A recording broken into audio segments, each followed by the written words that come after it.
저 말인가요? 내 이름은 종타쿠 오덕이죠. 우리 종도 여러분, 오늘 하루는 어떠셨나요? 오늘은 인기 애니메이션 주말 칼날에 유튜브 종타쿠가 들어가 아카야가 된다면 어떻게 될지 대한 가상 시나리오 7부입니다. 이 영상에는 원작의 스포일러와 개인적인 견해가 있으니 그 점 유의하시길 바랍니다. 大丈夫ですか? 그럼 시작해볼까요? 저번 영상에서는 아카야가 흑화해 나타공원상에서 기와 시노부 무한열차에서 교조를 격파하는 것까지 전개했었죠.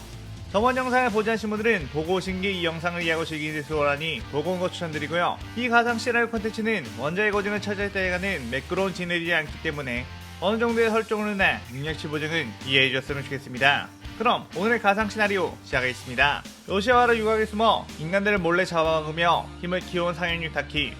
타키는 요 근래에 아카 귀할대 주들을 3명이나 쓰러뜨려 무장에게 칭찬을 받았다는 소리에 자신도 어서 귀할대 주를 사냥해 무장에게 예쁨을 받고 싶다는 생각을 했습니다. 그러던 어느 날 자신의 정체를 찾으려고 하는 수상한 유녀 3명을 감시했고 그중 2명은 지하 감옥에다가 감금을 시켜놨는데 머지않아 귀할대로 보이는 사람들이 왔고 타키는 이 꼬마들은 주로 보이지 않아 살짝 실망을 했죠. 하지만 무장이 이마에 흉터가 있는 꼬마를 죽이려 했던 말이 있었고 그 귀할대원들 중에 탄주로가 있었기에 타키는 탄주로를 마구 공격하기 시작했습니다. 그렇게 탄주로를 압박하며 싸우다가 갑자기 난데없이 네즈코가 각성해 타키를 좁히기 시작했고 타키는 한나 이런 듣도 보도 못한 혈객에 발리고 있다는 것에 어이가 없었죠. 그러다가 겨우 네즈코의 폭주가 끝나고 드디어 탄주로를 죽일 수 있나 했는데 그 순간 음조의 탱기에 달려와 타키의 목을 일격에 베어버렸습니다. 탱기는 타키에게 너 상현 맞냐고 왜 이렇게 약하냐고 놀렸고 타키는 분한 마음에 으앙 울음을 터뜨리며 울어댔겠죠. 그러면서 오빠 저 녀석들을 죽여버려 라고 소리쳤고 탱기는 순간적으로 엄청난 기를 느껴 소리업을 시작했는데 누군가의 공격에 맞고 그대로 튕겨져 나가버렸습니다. 타키는 역시 우리 오빠는 강하다니까 라고 하며 뿌듯했는데 타키의 그림자에서 슥 나온 큐타로가 내가 한 거 아닌데? 라고 했죠. 타키는 탱겐을 공격한 쪽을 보니 그곳에는 아카자가 있었고 타키야 오빠야 바로 아카자 오빠 라며 씩 웃었습니다. 탄주로는 아카자를 보고 큐조를 실살해한 원수 자식 어떻게 매번 자식이 가는 곳마다 타는 거냐며 부들거렸죠. 그때 탱겐이 다시 튀어나와 니아기 바로 큐를 죽인 녀석이냐며 공개했지만 탱겐의 실력으로는 아카자에게 효과적인 데미를 줄 수 없었습니다. 그리고 규타로 다키는 제니치와 이노스케, 탄조를 공격해 그들을 압도하고 있었고 아카야는 다키 남매에게 일단 저 이마에 흉터 있는 녀석은 죽이지 말고 있으라고 했죠. 그 다키가 무장님이 저 녀석은 반드시 죽이라고 명령하셨는데요? 라고 하자 아카야는 어디 상현육이 말대꾸냐며 저 녀석은 나중에 무장님에게 직접 가져다줘서 죽일 작정이니 내 말 따라라고 했습니다. 탱겐과 탄지로 예능은 죽기 살기로 이들과 싸워봤지만 원작에서는 상현육, 다키우타로 남매만을 상대해도 겨우 한 끗 차이로 승리했던 터라 아카야 가세한 이 싸움에서는 도저히 이길 방법이 없었죠. 어느새 제니치와 이노스케는 규타로의 참교에 당해 온몸에 마비가 왔고 탱겐은 아카야의 팔개살에 의해 몸 곳곳이 부러지며 피를 토했습니다. 탱겐이 가진 다양한 닌자 기술과 아내가 숨겨놓은 마비치 같은 여러 도구들은 이미 원작에서 전부 봤기 때문에 대응하는 것은 어렵지 않았고 아카야의 파괴살 라친 방어 덕분에 탱겐은 자신만의 승리 확보를 짤 수가 없었죠. 결국 탱겐은 힘이 다해 다리가 풀려버렸고 탱겐 아이들이 모두 달려나와 탱기님을 죽이기에 나을 수 없다고 막아섰습니다. 아카야는 그것을 보고 괜히 울컥했는데 저 탱기 녀석은 어떻게 예쁜 아내를 3명이나 얻을 수 있냐고 저 녀석에겐 차라리 죽는 것보다 더한 벌을 내려야겠다는 생각을 했죠. 아카야는 탱기의 아내들을 밀치고 쓰러져 있는 탱기에게 각식으로 가랑이 사이를 걷어찼고 탱기의 아내들은 동시에 안돼! 라고 절규했습니다. 탱겐 넌 3명의 아내가 있지만 남편 구실을 할 수는 없을 것이다 라고 했죠. 그렇게 탱겐까지 쓰러뜨리게 된 아카자 이제 그 다음은 대장장의 말 에피소드가 시작될 터 조금 시간이 지나자 상현호 교쿠와 상현산 탱구는 일륜도를 만드는 대장장의 말을 찾게 되었다며 그곳으로 출격하게 되었습니다. 아카야는 그의 지금이 기회라며 원작대로라면 대장장의 말에는 연주 미치리와 하주 무이치로 갈 테고 그 두 주는 상대적으로 아카자의 몸으로 좁혀버리기엔 양심적으로 거리낌이 있는 캐릭들이라 그들이 없는 틈을 타 자신은 우베야시 당주를 죽여야 했다는 생각을 했죠. 아무래도 현재 남아있는 주는 5명 그 중에 미치리와 무이치로가 빠지며 3명이니 충분히 해볼 만하다는 생각을 했습니다. 그렇게 아카야는 지난번에 우베야시 저택 앞에 끌려왔던 기억을 더듬으며 근처에 가게 되었고 어두운 밤이 되기를 기다렸죠. 교코한 탱구가 대장장의 말을 습격한다는 텔레파시가 온 뒤 아카야는 본부 근처를 주시했는데 주변을 지키고 있던 귀달대원들을 향해 대장장의 마을에 상인의 혈기가 침입했으니 가까이에 있는 귀달대원들은 모두 그쪽을 지원하라고 깍거렸습니다. 그 소식 덕분에 귀달대의 경비가 느슨해지기 시작했고 아카야는 그대로 그 틈을 타 우부야시키 저택 마당으로 들어가게 되었죠. 아카야는 우부야시키가 있는 방문을 힘차게 걷어찼고 드디어 이 녀석을 죽일 때가 왔다며 기뻐했습니다. 우부야시키 당주는 이 소름 끼치는 귀히 드디어 만났구나 무장. 이미 너는 귀할대의 용과 호랑이를 깨웠고 나를 죽여봤자 귀할대는 타격을 받지 않는다. 오히려 지금 이상으로 사기가 올라갈 것이다 라고 단언했죠.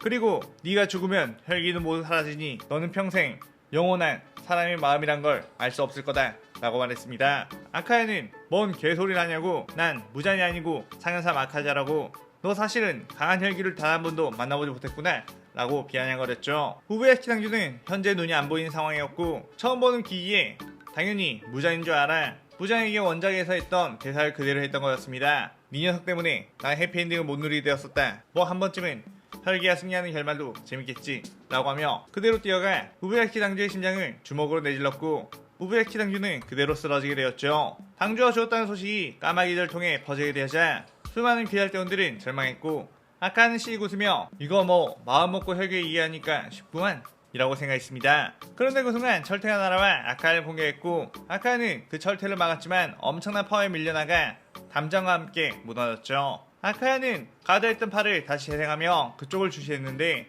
또다시 바이오 공격이 몰아쳤고 아카야는 파괴살 아침을 전해 그 공격을 피하기 시작했습니다. 암주 교메이 귀할대 최강의 전력 한 번쯤은 1대1로 붙어보고 싶었다 라고 생각하며 그이 뛰어들어 공격을 했는데 교메이는 육중한 몸으로도 아카자의 빠른 공격을 가뿐히 피해버렸고 교메이 철퇴와 아카자의 주먹이 부딪히자 힘에서 오히려 밀리는 상황이었죠. 하지만 교메이가 강하다고는 하지만 장기전으로 가면 분명 혈기인 자신이 이길 수 있을 거라는 확신이 있었고 파괴살 공격을 퍼붓으며 교메이와 공방전을 펼쳤습니다.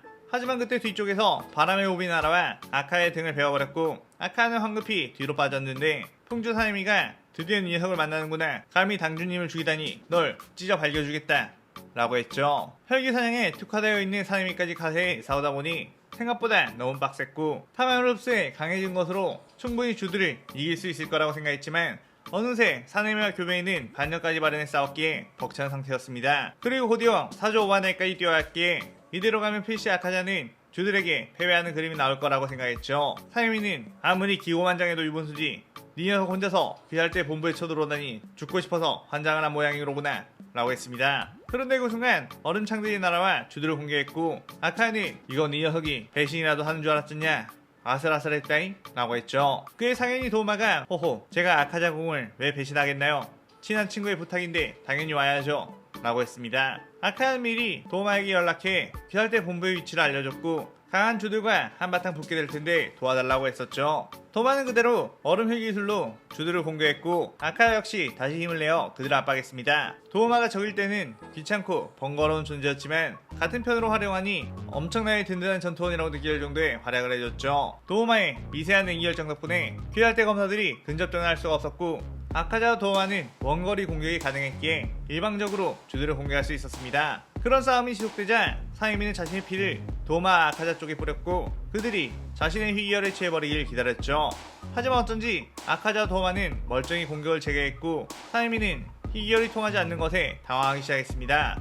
그때 아카자가 빠르게 사이미에게 접근한 뒤 왜 취하지 않는지 궁금하지? 아까부터 나는 입으로만 숨을 쉬고 있었거든 이라고 하며 파괴살 공격으로 사네미의 복부를 뚫어버렸죠. 사네미의 희열 같은 경우는 미리 알고만 있으면 대처하기는 쉬웠기에 도마에게도 미리 알려줬었습니다.